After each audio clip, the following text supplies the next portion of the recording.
23 ตุลาเวียนมาแล้วนี้ที่ควงพญาร้ายรานีพิธีบวงสรวงเทวาวันชาตกาลขององค์ปฐมกษัตราผู้ครองแผ่นดินล้านนานามโทพญามังราอยู่ดีมีกินบนพื้นดินพ่อลูกหลานสงสารตามต่อพอถึงวันงานช่วยกันทุกฝ่ายจากเมืองเชียงแสนสู่ดินแดนลพบุรีเชียงใหม่ประวัติศาสตร์จารึกยิ่งใหญ่พ่อเมืองเชียงใหม่ชวนให้มาชมร่วมน้ำสักการะขอพรวอนรูปเหมือนพญามังรายฟ้อนรำถวายอินทรงกลุ่มสาสังฆาทิพระภาคสุเทพสงฆ์ตัดเสนาพาชมนิทรรศการกาทั่วครัว23 ตุลาเวียนมาแล้วจ้าวันชาตการพ่อเราพาลูกจงหลานร่วมใจให้พร้อมขอบารมีองค์พ่อมังรายปกป้องคุ้มครองคราวเกียรติทองถวายองค์พ่อที่ควงหอ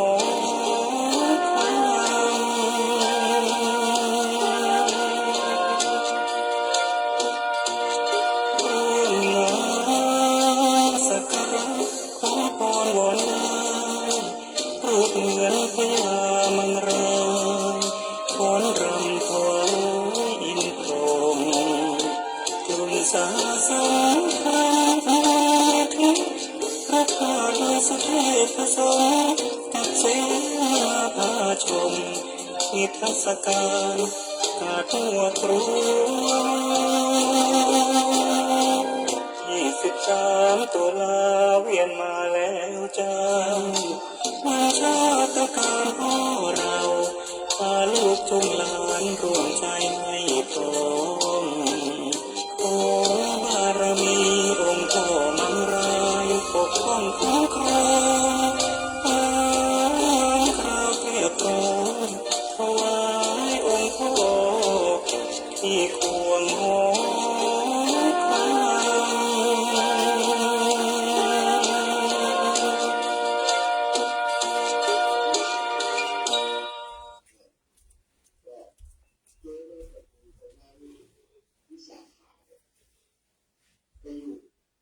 แล้วก็ไปตั้งโรงแรมเป็นสุดท้ายมาได้เป็นตระกูลใหญ่แล้วก็ได้ไปแต่งงานกับพระนันชัยเศรษฐีลูกของวิคาระเศรษฐีแต่ว่าไปอยู่ในครอบครัวที่นับถือ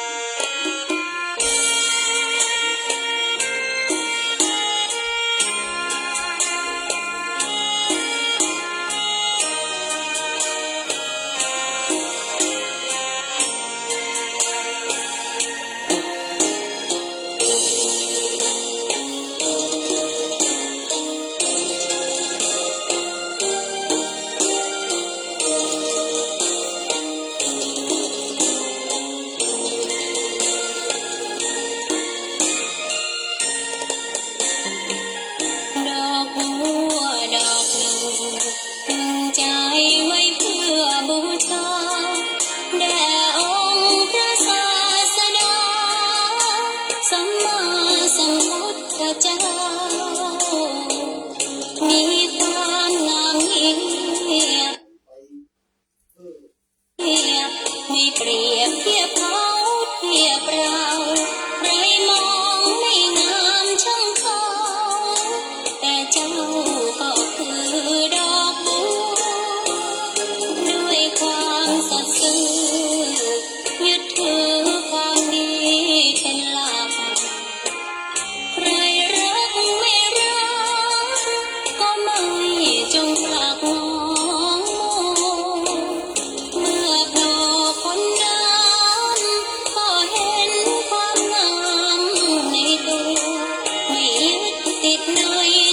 ชั่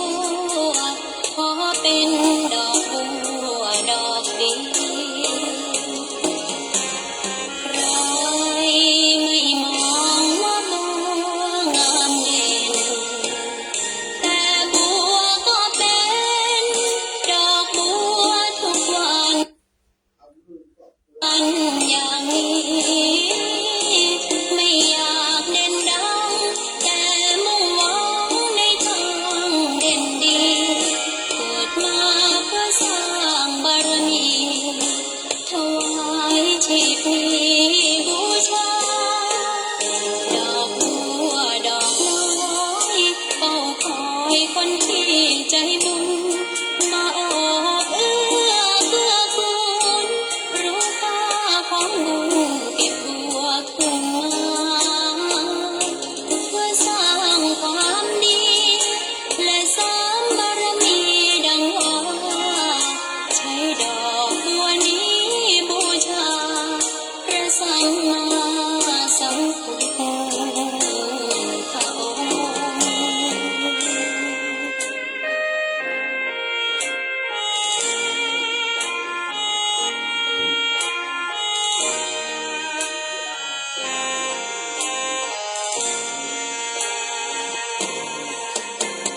ใครไม่มองว่าบัวงามเด่นแต่บัวก็เป็นดอกบัวทุกวันอย่างนี้ไม่อยากเด่นดังแต่มุ่งหวังในทางเด่นดีเกิดมาเพื่อสร้างบารมีถวายชีพนี้บูชาดอกบัวดอกน้อยเฝ้าคอยคนที่ใจบุญมาออกเอื้อเพื่อคุณรู้ค่าของบุญเก็บบัวขึ้นมาเพื่อสร้างความดีและสร้างบารมีดังว่าใช้ดอกบัวนี้บูชาพระสัม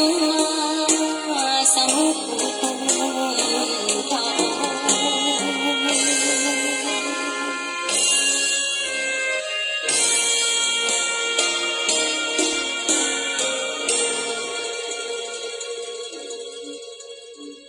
ผู้ที่ประเสริฐหลายอย่างหลายประการจึงบอกว่าพระพุทธศาสนาจะดำรงคงอยู่นั้นก็ต้องอาศัยแรงสนับสนุนพระพุทธศาสนาจะดำรงมั่นคงอยู่ได้ก็ต้องอาศัยศรัทธาของพุทธศาสนิกชน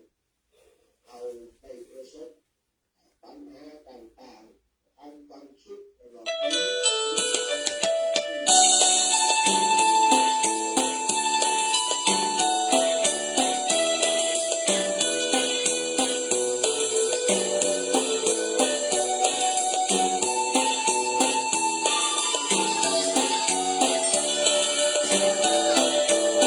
เดินชมเพลินบนดอยเมฆลอยทิวทัศน์น่าชมนกน้อยตัวบินโตลมกลิ่นลั่นทมเขามนต์พามาแต่ไกล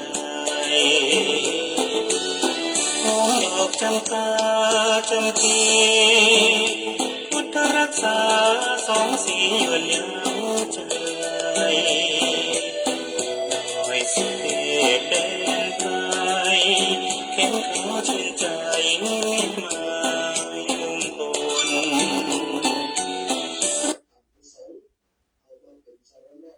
รูปร้ายมานั่งบังเธอทองแสงส่องเข้าฝันพ่อสมนบุญบันดาลให้เราได้ยนพระธาตุสีทองเหลืององอำไทยต้นสาระพระพุทธเจ้าเอร่มเงาดอกบานแกว่งไฟ องค์สิทธัตถะประสูติกายใต้สาระณสวนลุมพินี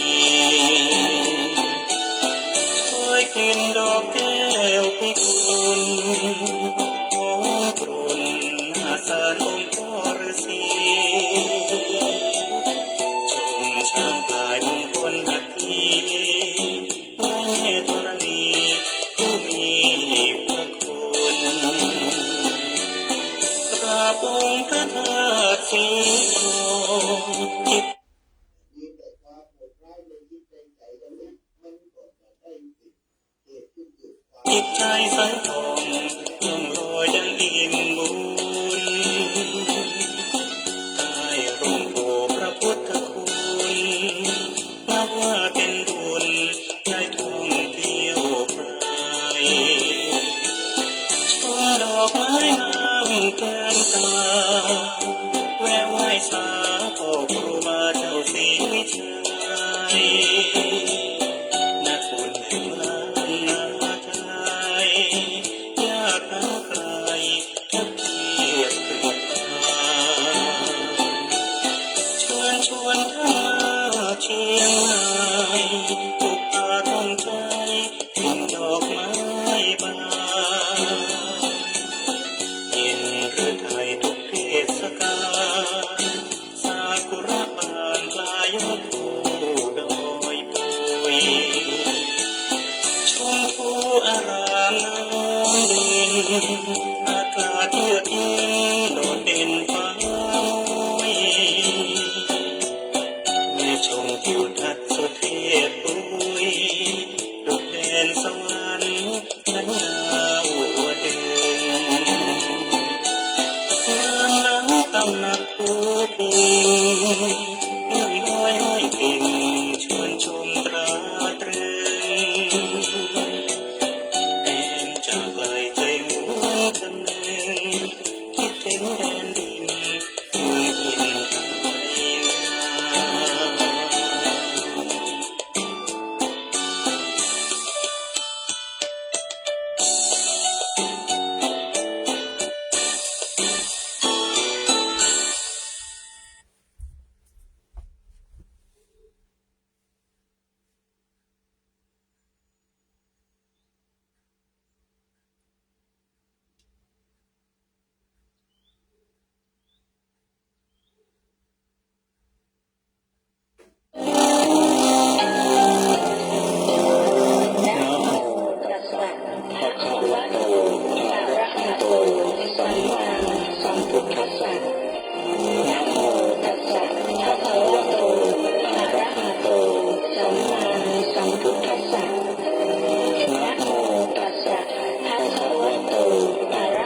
โช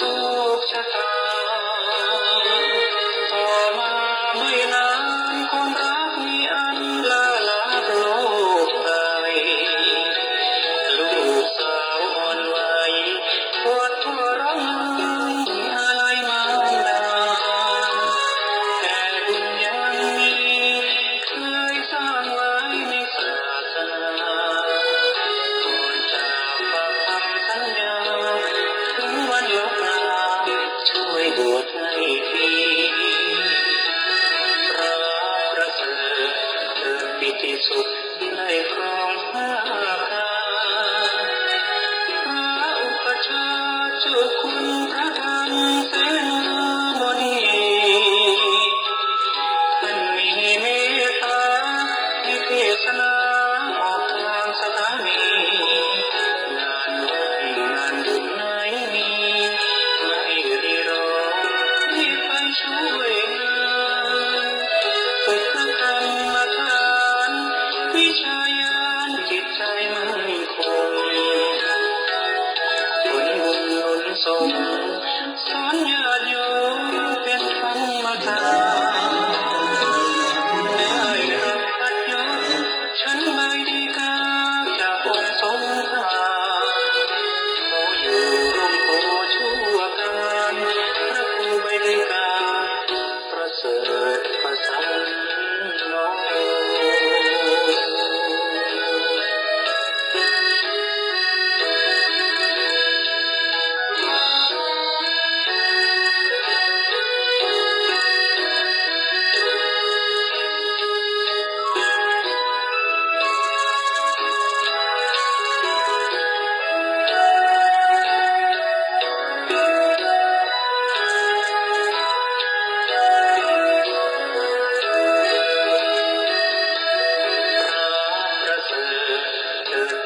สุขได้ครองผ้าคาพระอุปชฌาย์เจ้าคุณพระธรรมเสนาบดีท่านมีเมตตาให้เทศนาออกทางสถานีงานวัดงานบุญไหนไม่รีรอรีบไปช่วยงานฝึกกรรมฐานวิชาญาณจิตใจมั่นคงผลบุญหนุนส่งสอนญาติโยมเป็นธรรมทานได้รับพัดยศชั้นใบดีกาจากองค์ทรงธาขออยู่ร่มโพชั่วการพระครูใบดีกาประเสริฐประสานน้อง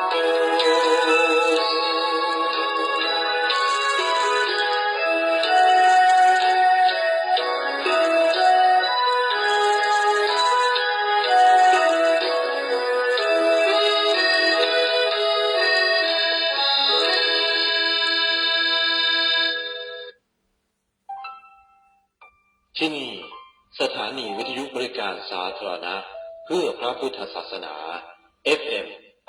89.25 เมกะเฮิรตซ์และ FM 99.75 เมกะเฮิรตซ์ทำการออกอากาศตลอด 24 ชั่วโมง ณ วัดหนองกาย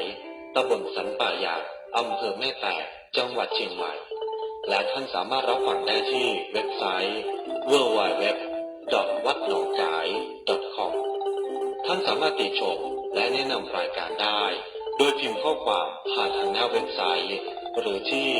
053-374-4889 053-374-095-6 สัพพทานังธรรมทานังชินาติ การให้ธรรมเป็นทานชนะการให้ทั้งปวง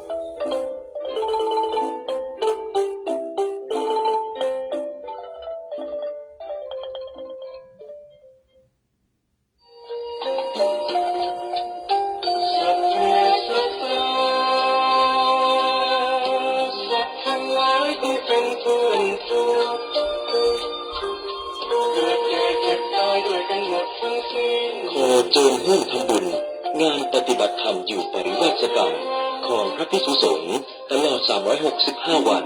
ณศูนย์ปฏิบัติธรรมวัดหนองกาย ตำบลสันปะยางอำเภอแม่แตงจังหวัดเชียงใหม่ทางวัดหนองกายจึงขอเชิญชวนผู้มีจิตศรัทธาทุกท่านร่วมกันเป็นเจ้าภาพถวายพระทหารเจ้าในเวลา6 โมงเย็นร่วมกันเป็นเจ้าภาพถวายพระทหารเจ้าในเวลา6 โมงเย็นในเวลา10 โมงเย็นเจ้าในเวลา10 โมงเย็นเจ้าพระสงฆ์เจริญพระพุทธมนต์ในเวลา11 โมงเจ้าพระสงฆ์เจริญพระพุทธมนต์ในเวลา11 โมงเจ้าถวายพระทหารเพลจึงขอเชิญชวนผู้มีจิตศรัทธาทุกท่านร่วมกันทับเป็นเจ้าภาพถวายข้าวสารอาหารแห้งข้าวหม้อแกงหม้อผักผลไม้จิ้นหมูจิ้นไก่ไข่ไก่เครื่องปรุงอาหารกู้ชนิดถวายแด่พระภิกษุสงฆ์ตลอด365 วันผู้ใดผู้โภชนะยังเข้าน้ำโภชนะอาหารให้เป็นทานแก่ภิกษุสามเณรก็จะได้บริวารแสนหนึ่งสัพพทานทั้งหลายชนิดเหล่านี้บุคคลผู้ใดมีศรัทธากล้าหาญอาจสละสมบัติออกสร้างวัตถุประสงค์ดังแสดงมานี้ก็มีอานิสงส์ผลบุญพูนสุขในชาตินี้และชาติหน้าสามารถร่วมบุญได้ที่วัดหนองกายตำบลสันปะยางอำเภอแม่แตงจังหวัดเชียงใหม่โทร 053-374-311 ย้ำ 053-374-311 หรือโทรเข้ามือถือ 081-7656-469 ย้ำ 081-7656-469 และทางเว็บไซต์ www.wadnongkai.com หรือร่วมบุญผ่านทางบัญชีธนาคารกสิกรไทยสาขาแม่ริมชื่อบัญชีกองทุนพระทหารวัดหนองกายเลขที่บัญชี 087-209-2277 ย้ำแห่งเพื่อเลขที่บัญชี 087-209-2277ปัจจัยตุจงเป็นสุขเป็นสุขเถิด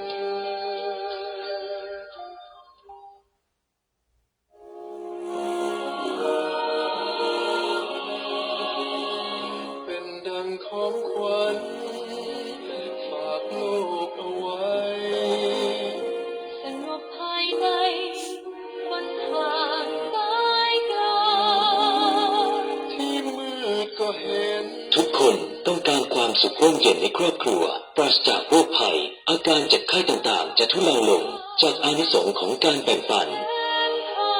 ขอเชิญผู้มีบุญทุกท่านร่วมสร้างมหากุศลในโครงการปั้นน้ำใจได้กุศลซื้อเครื่องมือแพทย์เพื่อมอบให้แก่โรงพยาบาลส่งเสริมสุขภาพประจำตำบลที่ยังขาดแคลนเครื่องมือแพทย์สามารถร่วมบุญผ่านบัญชีธนาคารกองทุนซื้อเครื่องมือแพทย์วัดหนองกายบัญชีออมทรัพย์ธนาคารกสิกรไทยสาขาแม่ริมเลขที่บัญชี 087-212-2842 สอบถามรายละเอียดเพิ่มเติมได้ที่วัดหนองกายตำบลสันปะยางอำเภอแม่แตงจังหวัดเชียงใหม่โทร 053-374-311 และ 053-374-488-9 เว็บไซต์ www.wadnongkai.com และข่าวสารต่างๆทาง Facebook Fanpage วัดหนองกายร่วมบุญได้ตั้งแต่บัดนี้เป็นต้นไป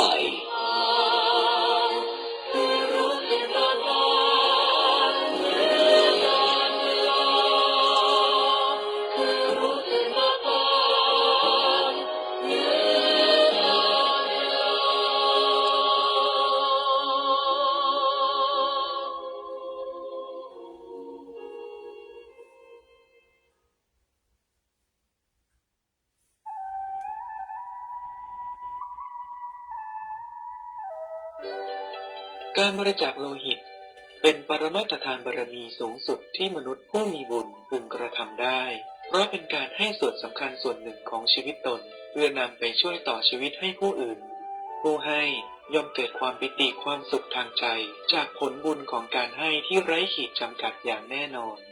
ขณะนี้ธนาคารเลือดโรงพยาบาลมหาราชนครเชียงใหม่ขาดแคลนเลือดทุกหมู่ต้องการผู้บริจาคซึ่งนับได้ว่าเป็นส่วนสำคัญในการบริจาคโลหิตเพื่อสำรองไว้ใช้กับเพื่อนมนุษย์ผู้เจ็บป่วยที่ยังรอรับการต่ออายุจากแรงศรัทธาของทุกท่านวัดหนองกายตำบลสันปะยางอำเภอแม่แตงจังหวัดเชียงใหม่ขอเชิญผู้มีจิตศรัทธาผู้แสวงหาบุญใหญ่มหาปรมัตถทานบารมีทุกท่านที่มีอายุระหว่าง 17 ถึง 60 ปีร่วมบริจาคโลหิตได้ที่งานธนาคารเลือดชั้น 1 อาคารศรีพัฒน์โรงพยาบาลมหาราชนครเชียงใหม่ตั้งแต่เวลา 8:30 น. ถึง 16:00 น. ไม่เว้นวันหยุดราชการสอบถามเพิ่มเติมโทร 053 945 624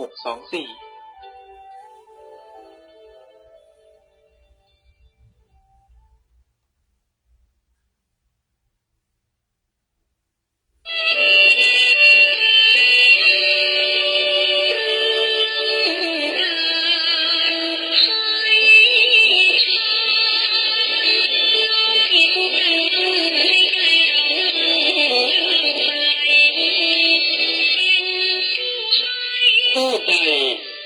ได้ให้ที่พักอาศัยย่อมหมายถึงผู้นั้นได้ให้สิ่งทั้งปวงเพราะว่าการให้ที่พักพิงเป็นเหมือนการให้ร่างกายได้หลบแดดหลบฝนและความหนาวทำให้มีสติสามารถเจริญสมาธิภาวนาได้จึงถือว่าเป็นผู้ทำนุบำรุงศาสนาและเจริญศาสนาให้ดำรงคงอยู่ต่อไป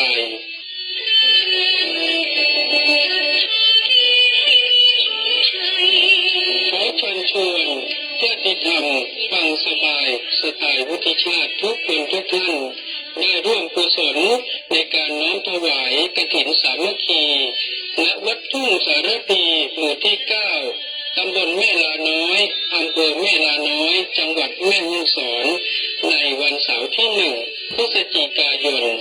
2568 เพื่อสมทบทุนในการก่อสร้างกุฏิสงฆ์ถวายณวัดทุ่งสารพี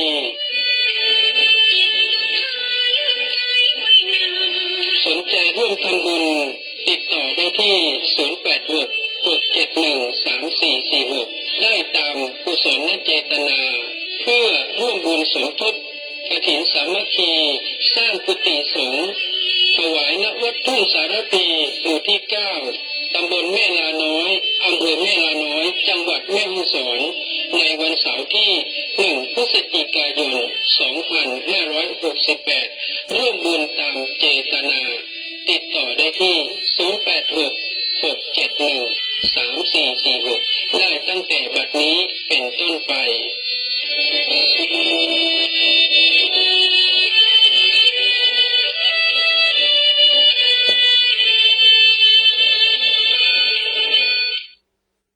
ศึกษาธรรมแล้วนำมาปฏิบัติ เพื่อขจัดสิ่งสมองจิตผ่องใสใจปัญญาภาวนาอบรมใจอย่าหลงไหลในรูปเสียงกลิ่นรสเลยบอกใจตนสอนใจตนในทุกคราเมื่อเวลาถูกภาษะงัดวางเฉยสิ่งใดชั่วอย่านำมาใส่ใจเลยให้คุ้นเคยแต่ความดีเป็นอาจินขอกราบถวายความเคารพแด่พระเดชพระคุณท่านเจ้าคุณหลวงพ่อพระมหาเถรานุเถระพระเจ้าคณะพระสังฆาธิการพระอธิการทุกๆองค์ทุกๆรูปขอเจริญพรนมัสการผอ.สถานี FM 98 89.25 เมกะเฮิรตซ์ 99.75 เมกะเฮิรตซ์แล้วก็ 102.0 เมกะเฮิรตซ์ต่างวัดหนองคายกราบนมัสการท่านอาจารย์พระครูประชิตธรรมโชติเจ้าวัดหนองคายผอ.สถานีเยอะๆทั้ง3สถานีแล้วนี้ก็จะบอกเปิดได้เปิดของเขาเปิดได้เปิดวัดอย่างกวางเนาะเป็นอย่างเขาก็จะทำตามหน้าที่ของเขาเป็นมอบหมายทุกวันพระเขาวันนี้เขาว่างเขาก็เลยจัดรายการเนาะจังก็จะบอกเปิดกันเป็นอย่างเอาฟังวัดหนองคายเนาะวัดหนองคายสถานีวัดหนองคายแล้วก็ทางไลฟ์สดเนาะต่อไปจะมือเสียเวลาในสถานญาติโยมบอกก็วันนี้วันพระวันมาสวรรณะเนาะแรม8 ค่ำเดือน 12แฮมแล้วเนาะพบกันในรายการสินธรรมนำสุขความนึกจัดรายการลายสินเปิดกันเลยเนาะพอเป็นอย่างสถานญาติโยมเขาเข้ารายการเลยเนอะจะแสดงพระธรรมเทศนาสถานญาติโยมทางวัดหนองกายทางสถานีขึ้นทางหนองกายเนาะทางไลฟ์สดเฮาอันดับแรกตามสภาพของเฮาเนาะกราบพระก่อนกราบพระบูชาพระแล้วก็สำราญศีล 5เดี๋ยวปีหน้ารู้จักคำปัน อาราธนาสลาญาติโยมเนาะอาราธนาศีลเนาะนำไหว้พระแล้วก็อาราธนาศีลอาตมาจะแสดงพระธรรมเทศนาอันดับแรกก็บูชาพระก่อนเนาะบูชาพระก่อนแล้วก็กราบพระ6 ครั้งแล้วก็สมณศีล 5อภินาสกัมปานตัวเดียววันนี้วันจันทร์เนาะวันนี้วันจันทร์เป็นนาคมบรรยากาศแล้วบูชาพระเนื้อฮ้อนนะ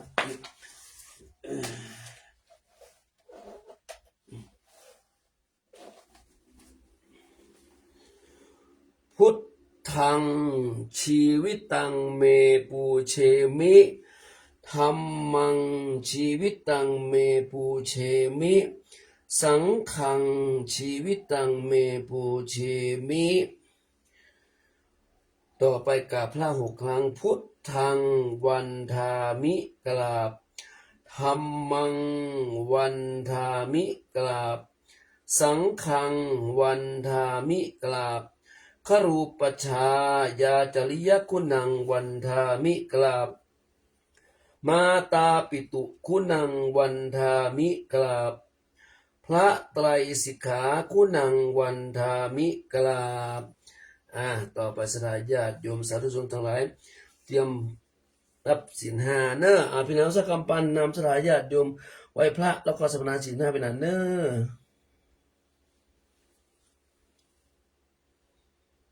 ตั้งแต่บัดนี้เป็นต้นไปขอเชิญชวนพ่อแม่ศรัทธาทุกท่านได้ร่วมกันไหว้พระและสมาทานศีลเป็นลำดับสืบต่อไปอิมินาสการเรนะพุทธังอภิปูชยามิอิมินาสการเรนะธัมมังอภิปูชยามิอิมินาสการเรนะสังฆังอภิปูชยามิอะระหังสัมมาสัมพุทโธภควาพุทธังภควันตังอภิวาเทมิสวาคาโตภควตาธัมโมธัมมังนะมัสสามิสุปฏิปันโนภควโตสาวกสังโฆสังฆังนะมามิได้ร่วมกันสมาทานศีล 5พร้อมกันเน้อมะยังพันเตติสาระเนนะสหปัญจศีลานิยาจามะทุติยัมปิมะยังพันเตติสาระเนนะสหปัญจศีลานิยาจามะตติยัมปิมะยังพันเตติสาระเนนะสหปัญจศีลานิยาจามะนะโมตัสสะภะคะวะโตอะระหะโตสัมมาสัมพุทธัสสะนะโมตัสสะภะคะวะโตอะระหะโตสัมมาสัมพุทธัสสะนะโมตัสสะภะคะวะโตอะระหะโตสัมมาสัมพุทธัสสะพุทธังสรณังคัจฉามิธัมมังสรณังคัจฉามิสังฆังสรณังคัจฉามิทุติยัมปิพุทธังสรณังคัจฉามิทุติยัมปิธัมมังสรณังคัจฉามิทุติยัมปิสังฆังสรณังคัจฉามิตติยัมปิพุทธังสรณังคัจฉามิตติยัมปิธัมมังสรณังคัจฉามิตติยัมปิสังฆังสรณังคัจฉามิติสรณะขมนังนิทิตังปานาติปาตาเวรมณีสิกขาปะทังสมาธิยามิอะดินนาทานาเวรมณีสิกขาปะทังสมาธิยามิกาเมสุมิจฉาจารา เวรมณีสิกขาปะทังสัมมาทิยามิมุสาวาทาเวรมณีสิกขาปะทังสัมมาทิยามิสุราเมรยะมัจจปมาทัฏฐานาเวรมณีสิกขาปะทังสัมมาทิยามิอิมานิทัสสะอิมานิปัญจสิกขาปทานิสีเลนะสุขติยันติสีเลนะโภคสัมปทาสีเลนะนิพุติยันติตัสมาสีลังวิโสทะเยสถาญาติโยมได้รับศีลห้ากันพร้อมหน้าแล้วเนาะต่อไปเป็นอันจะกำปันจะอาราธนาธรรมอาตมาแสดงพระธรรมเทศนาช่วงนี้จะแสดงพระธรรมเทศนาเรื่องความอดทนนี่ต้องอดทนอดกลั้นหลายสิ่งหลายอย่างสถาญาติโยมมากระทบเนาะพี่นานอาราธนาธรรมกับพี่นานเนอ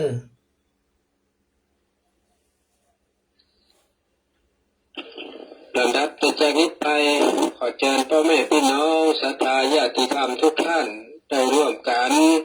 ตั้งจิตและต้อมใจฟังพระธรรมเทศนาจากท่านพระครูใบดีกาประเสริฐปัสสันโนพี่นานวุฒิชาติจะได้อาราธนาธรรมเป็นลำดับสืบต่อไปปัมมาจโลกาธิปติสหัมปติกักอัญชลีอันทิวรังอายาจทะสันติทัสตาปรจกชาติกาเทเสตุธรรมังอนุกัมปิมังปะชังอาราธนังกโรมานะโมตัสสะภะคะวะโตอะระหะโตสัมมาสัมพุทธัสสะนะโมตัสสะภะคะวะโตอะระหะโตสัมมาสัมพุทธัสสะนะโมตัสสะภะคะวะโตอะระหะโตสัมมาสัมพุทธัสสะขอนอบน้อมแด่องค์สมเด็จพระสัมมาสัมพุทธเจ้าพระองค์นั้นขอนอบน้อมแด่องค์พระธรรมขอนอบน้อมแด่องค์พระอริยสงฆ์ขอกราบถวายความเคารพแด่พระเดชพระคุณท่านเจ้าคุณหลวงพ่อพระธรรมเสนาบดีหลวงพ่อเจ้าคณะภาคกิจเจ้าวาดวัดพระบรมธาตุสุเทพราชวรวิหารที่เคารพอย่างสูงยิ่งกราบนมัสการพระสงฆ์เถรานุเถรครูบาอาจารย์ทุกรูปขอเจริญพรสถาญาติโยมสาธุชนทั้งหลายขันติปะละมังเอตัมมังกลมุตตมันติณโอกาสบัดนี้อาตมาภาพจะได้แสดงพระธรรมเทศนาในมงคลสูตรพันนาศาสนธรรมคำสอนในบวรพระพุทธศาสนาเพื่อเป็นเครื่องประดับสติปัญญาแห่งกัลยาณชนผู้สนใจในธรรมปฏิบัติโดยสมควรแก่เวลาสืบต่อไปดำเนินความตามพระบาลีที่ได้อัญเชิญมาเป็นบทอุเทศณเบื้องต้นว่าขันตีเอตัมมังกลมุตตมังซึ่งแปลว่าความอดทนเป็นมงคลอย่างสูงสุดซึ่งพระพุทธเจ้าตรัสเป็นมงคลข้อที่37ในมงคล38ประการคำว่าขันติแปลว่าความอดทนคุณธรรมข้อนี้เป็นสมบัติของบุคคลผู้มีใจมั่นคงแน่วแน่บทท้อถอยพ่ายแพ้ต่ออุปสรรคเช่นอดทนต่อความลำบากตรักตรำอันได้แก่อดทนต่อความหนาวร้อนหิวกระหายอดทนต่อทุกขเวทนาอันเกิดจากโรคภัยอดกลั้นต่อความเจ็บไข้ในเมื่อกระทบกับอนิถารมณ์อันบ่น่าปรารถนามีพรุษวาจาคือคำหยาบคายเป็นต้น ขันติความอดทนเป็นธรรมะคู่กับโสรัจจะความสงบเสงี่ยมจัดเป็นกัลยาณธรรมกล่าวก็คือธรรมที่บุคคลผู้ประพฤติปฏิบัติงามหน้ารักใคร่น่าพอใจควรคบหาสมาคมตุยจริงอยู่ท่านผู้มีขันติและโสรัจจะย่อมเป็นผู้บ่มีภัยอันตรายแก่ผู้ใดมีแต่จะนำประโยชน์สุขมาให้แก่ผู้คบหาสมาคมโดยส่วนเดียวเพราะว่าท่านผู้มีขันติและโสรัจจะย่อมเป็นผู้มีมงคลคือเหตุแห่งความเจริญในตนอยู่แล้วจะประกอบกิจการงานใดๆย่อมทำด้วยปัญญาอันประกอบกับเหตุผลเป็นผู้อดทนหนักแน่นบ่หวั่นบ่ไหว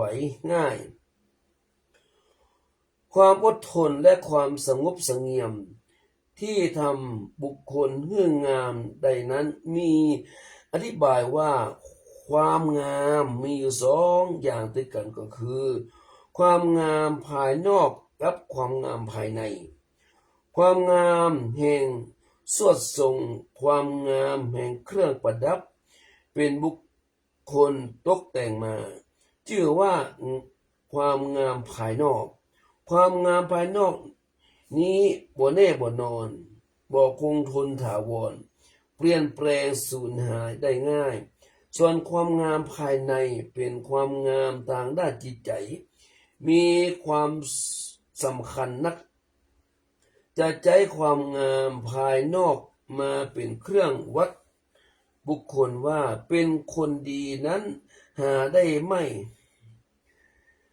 เพราะว่าบางคนภายนอกดีแต่ภายในบ่งามก็มีอยู่นักดังมีคำสุภาษิตว่าคนจะงามน้ำใจใจใบหน้าคนจะสวยจัญญาใจตาหวานคนจะแก่ความหูใจอยู่นานคนจะรวยสินทานใช้บ้านโตอันความงามภายในจิตใจย่อมอำนวยประโยชน์สุขมาให้ใดทั้งแก่คนและคนอื่นบางคนรูปงามปากหวานแต่จิตใจบ่งามก็มีดังมีคำอู้ว่า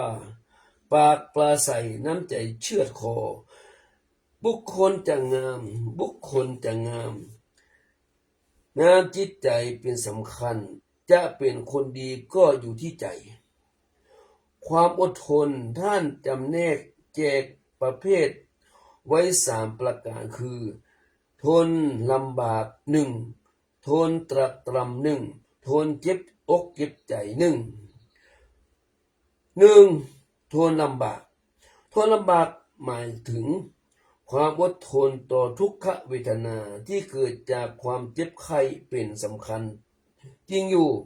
ธรรมดาของมนุษย์เกิดมาแล้วก็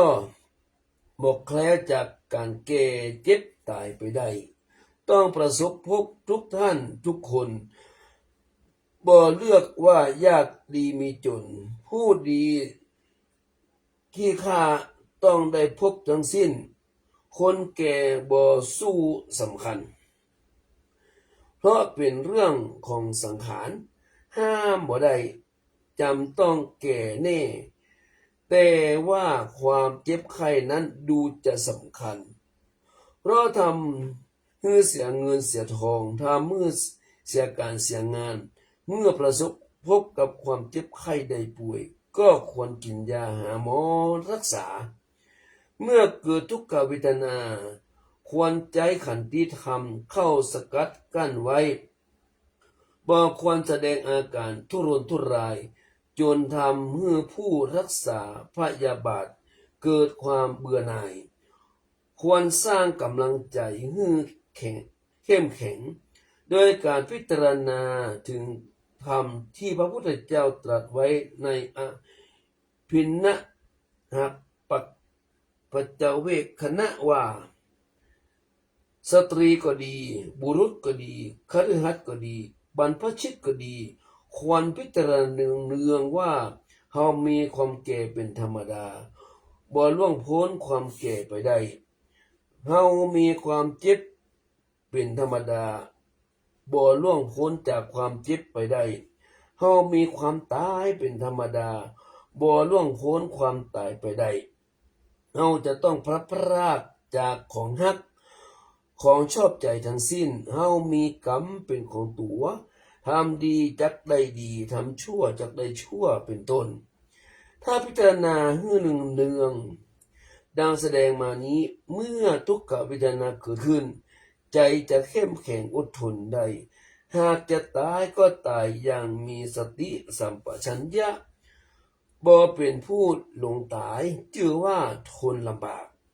ข้อที่สองทนตรัสตรำอันมวลมนุษย์ทุกเพศทุกวัยทุกอาชีพที่ดำรงชีวิตอยู่ได้ก็เพราะอาศัยอาหารที่อยู่อาศัยเครื่องนุ่งห่มและยารักษาโรคตลอดถึงสิ่งที่จำเป็นบางอย่างมีเงินทองเป็นต้นบุคคลจะได้สิ่งเหล่านี้มาเป็นเครื่องเลี้ยงชีวิตก็ต้องอาศัยการประกอบการงานเพื่อให้ได้มาซึ่งสิ่งที่ต้องการถ้าว่าบุคคลเป็นผู้เกียจคร้านบ่ประกอบการงานก็จะเป็นอยู่อย่างลำบากหากมีความขยันหมั่นเพียรทำถูกต้องตามหน้าที่บ่เกียจคร้านก็จะหาทรัพย์ได้ดังพุทธภาษิตที่ว่าปฏิรูปการีทุระวาอุทธาตาวินทเตทนังแปลว่าบุคคลผู้มีหน้าที่มันขยันทำสมควรย่อมหาทรัพย์ใดดังนี้เมื่อบุคคลมีหน้าที่การงานควรเป็นผู้ขยันหมั่นเพียรทำให้เหมาะสมกับหน้าที่โดยบ่ทอดทิ้งหน้าที่การงานเมื่อได้รับหน้าที่การงานสิ่งใดแล้วก็ควรเพียรพยายามทำให้เต็มกำลังความสามารถและภูมิปัญญาที่ได้เล่าเรียนมาบ่ควรปล่อยทอดทิ้งวิชาความสามารถ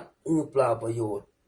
เพราะชีวิตของมนุษย์จะรุ่งโรจน์ได้ก็เพราะอาศัยการงานที่ถูกต้องบ่เสื่อมเสียดังคำพูดที่ว่าค่าของคนอยู่ที่ผลของงานบุคคลผู้ทำงาน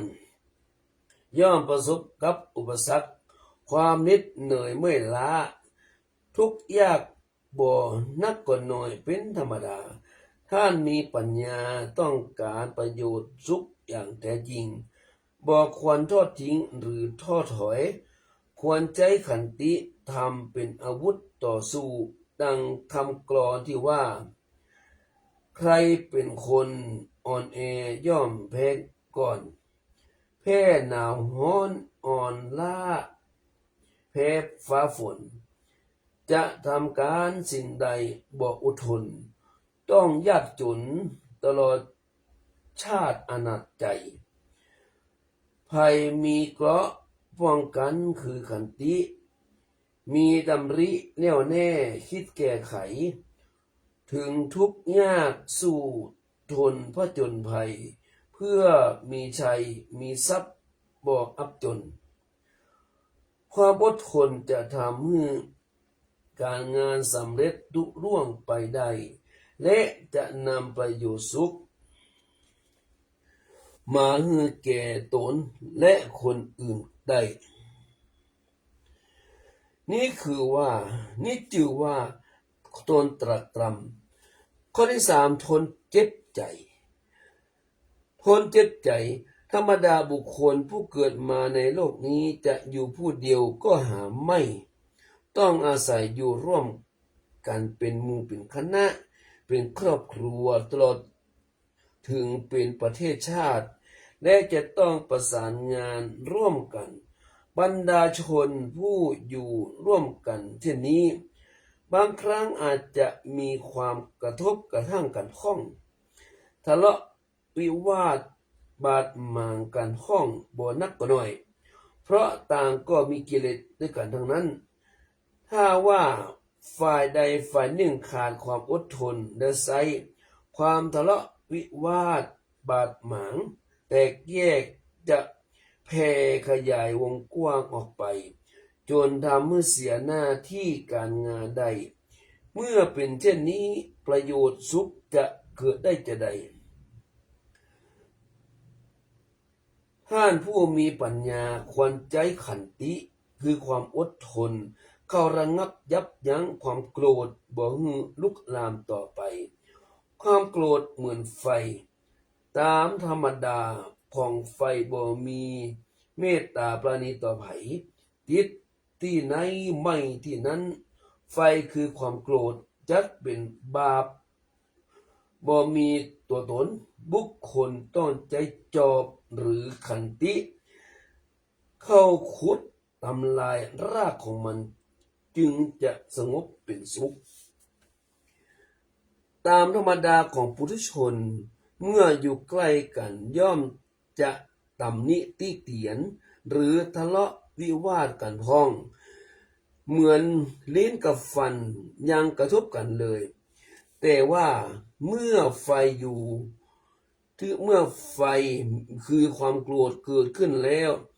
ควรใจน้ำคือขันติและเมตตาเข้าไปดับความโกรธถ้าเมื่ออยู่เย็นเป็นสุขบ่ต้องอยู่ร้อนนอนทุกข์อาการที่ความโกรธจะเกิดขึ้นได้ก็เพราะอาศัยอารมณ์ชั่วร้ายภายนอกผ่านเข้ามากระทบกระทั่ง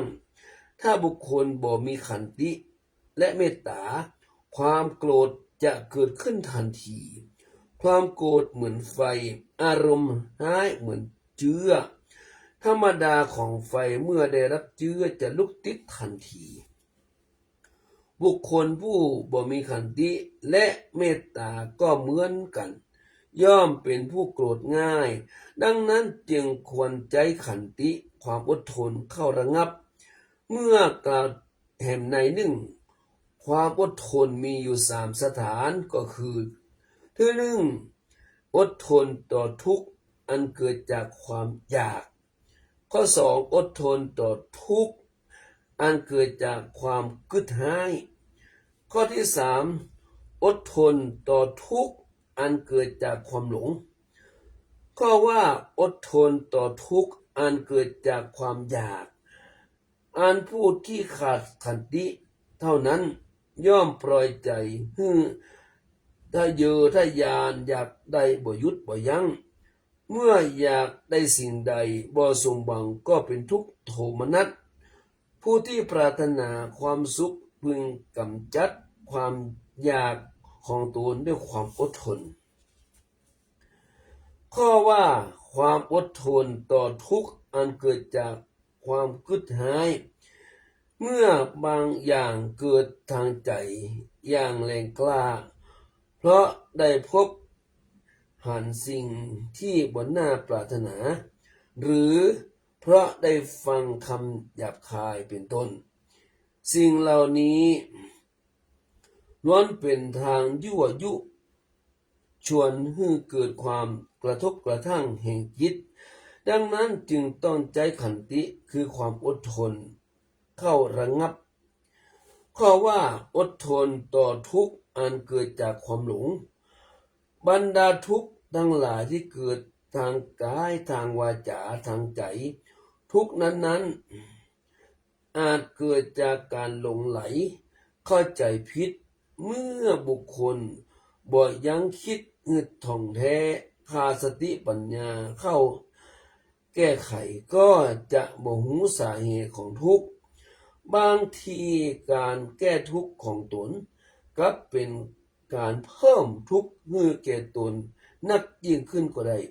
ดังนั้นจึงต้องมีขันติคือความอดทนฉะนั้นท่านสาธุชนทั้งหลายเมื่อมีอารมณ์จากภายนอกใดๆทั้งที่ดีและบทดีเข้ามากระทบจึงควรมีความอดทนเพราะ ผู้มีขันติความอดทนย่อมได้รับอานิสงส์5ประการคือ1ผู้มีขันติย่อมเป็นที่ฮักใคร่ของใจชอบใจของชนทั่วไป2บ่นักไปด้วยเวรภัย3บ่นักไปด้วยโทษ4แม้เวลาตายก็มีสติ5การตายไปแล้วย่อมบังเกิดในสุคติโลกสวรรค์โดยในที่นี้จึงหันได้ว่าขันติธรรมย่อมนำประโยชน์สุขมาให้อย่างมากมายทั้งสามารถยังผู้ปฏิบัติบรรลุประโยชน์สุข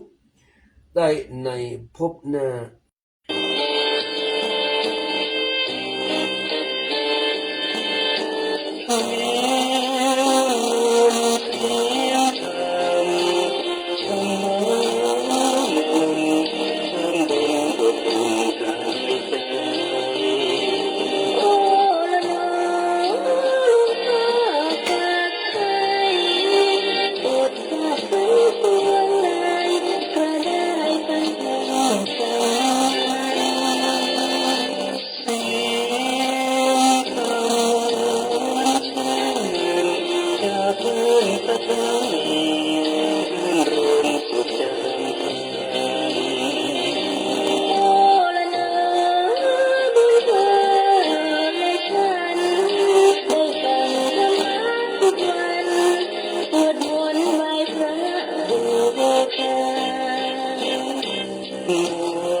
สุเทพเทวาศักดิ์สิทธิ์นำข้าพระเจ้าทั้งหลายโปรดเมตตาสร้างมาให้ชม ดูองค์พ่อครูบาเจ้าศรีวิชัยขอทานให้เราได้ชื่นชมพระอาทิตย์ข้าพระองค์เอกองค์ปฐมพระศาสดา ร่มเย็นพระสวนเจดีย์แผ่บุญบารมีทั่วทั้งโลกา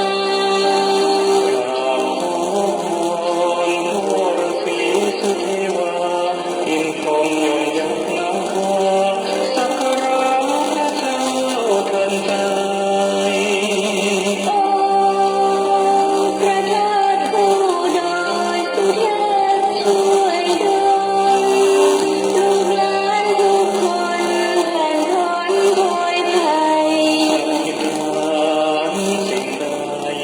จงได้ดังหมายสมใจปอง ร่มเย็นพระสวนเจดีย์แผ่บุญบารมีทั่วทั้งโลกา